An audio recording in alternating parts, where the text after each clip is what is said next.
দেখো বন্ধুরা, আজকে বানাবো ধুন্দুল দিয়ে শুক্তো। পেট ঠান্ডা এবং ভালো রাখে। তো ওয়েলকাম টু দীপাস কিচেন। আমার লাগছে ধুন্দুল।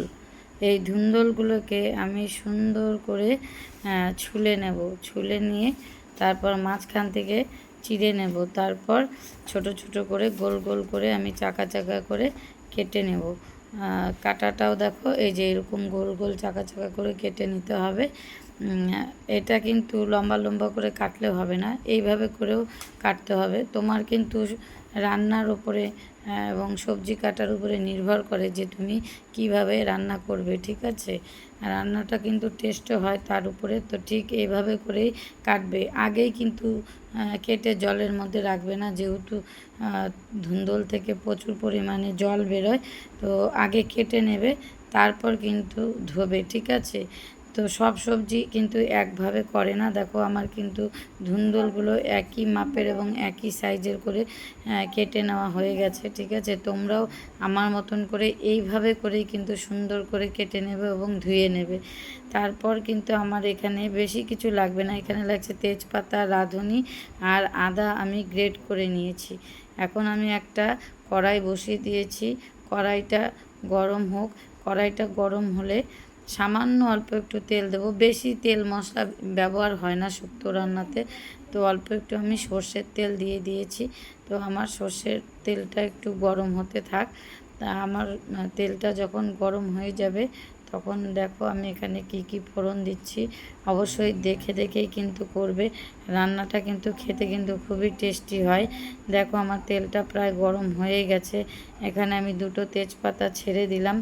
এখন কিন্তু আমি এখানে রাঁধুনিও দিয়ে দিলাম। আর যে আমি আদা গ্রেট করে রেখেছিলাম, সেই আদা গ্রেটটাও দিয়ে দিলাম। তারপর অল্প একটু ভেজে নেব, বেশি ভাজবো না, হালকা অল্প একটু সাঁতলে নেব। কড়াইয়ের মধ্যে নাড়াচাড়া করে নেব। তো তোমরাও এইভাবে অল্প একটু নাড়াচাড়া করে নেবে। তারপর কিন্তু তোমরা ওই যে দেখো বন্ধুরা, নাড়াচাড়া করে নিয়েছি। আমার মশলাটা কিন্তু নাড়াচাড়া করা হয়ে গেছে। এখন কিন্তু আমি ধুন্দুলগুলো এখানে সুন্দর করে ছেড়ে দিলাম। তো ধুন্দুলগুলো ছেড়ে দেওয়ার পরে কিন্তু সুন্দর করে নাড়াবে চাড়াবে। তো আমি আগে প্রথমে অল্প একটু দিয়ে নাড়িয়ে নিলাম, যেহেতু ধুন্দুলটা অনেকটা কোয়ান্টিটি, কিন্তু মজে গিয়ে অল্প একটু হয়ে যাবে। তো তোমরা একবারে নাড়ানোর চেষ্টা করবে না, অল্প একটু নাড়িয়ে নেবে, তাহলে কিন্তু মশলাটা পুড়ে যাবে না, পুড়ে যাওয়ার ভয়টা থাকবে না। দেখো, আমি ধুন্দুল কিন্তু দিয়ে দিয়েছি। ধুন্দুলগুলো দিয়ে কিন্তু সুন্দর করে নাড়াচ্ছি। দেখো, এক কড়াই হয়ে গেছে আমার পুরো, দেখেছো? এক কড়াই হয়ে গেছে। এখন কিন্তু আমি এখানে কোনো নুন টুন ব্যবহার করব না। এখন যদি তোমরা নুন দিয়ে দাও না, তাহলে নুনটা বেশি হয়ে যাবে। কেননা ধুন্দুলটা যখন মজে যাবে, মজে গিয়ে কিন্তু ধুন্দুলটা একদম অল্প হয়ে যাবে।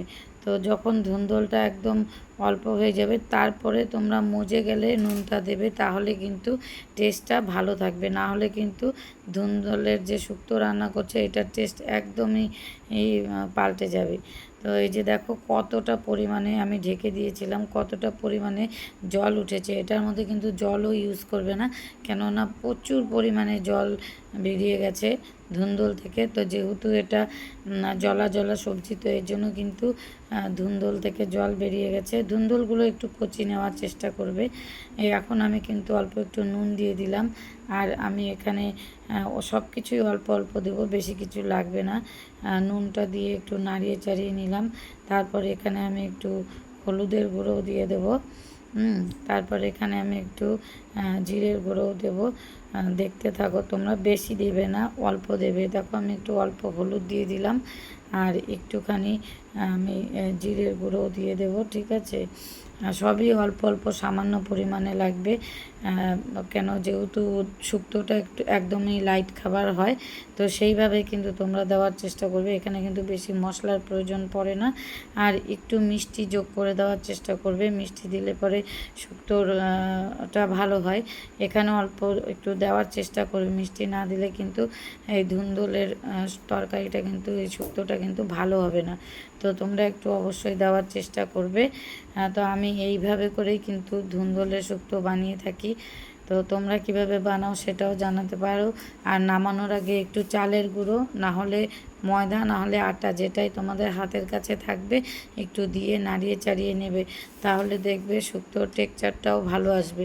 অবশ্যই এটা করার চেষ্টা করবে। আমি যেভাবে দেখাচ্ছি একদম স্কিপ করবে না, পুরো ভিডিওটা দেখার চেষ্টা করবে। আর এইভাবে করেই রান্না করে একদিন খেয়ে দেখবে কেমন লাগছে, তোমাদের অবশ্যই জানাবে। আমার তো খুব ভালো লাগে। আর এই গরমের মধ্যে এটা খেলে পরে কিন্তু শরীর স্বাস্থ্যও ভালো থাকে, পেটটাও ঠান্ডা থাকে, হজমটাও তাড়াতাড়ি হয়। অবশ্যই এটা করে খাওয়ার চেষ্টা করবে। আমার গরমের মধ্যে কিন্তু এই জিনিসটাই খেতে খুব ভালো লাগে। আর আমার ভিডিওটা যদি তোমাদের কাছে ভালো লেগে থাকে তাহলে লাইক করবে, কমেন্ট করবে, শেয়ার করবে এবং সাবস্ক্রাইব করে পাশে থাকবে। আর এতক্ষণ ধরে ধৈর্য ধরে আমার ভিডিওটা দেখার জন্য সবাইকে অসংখ্য অসংখ্য ধন্যবাদ।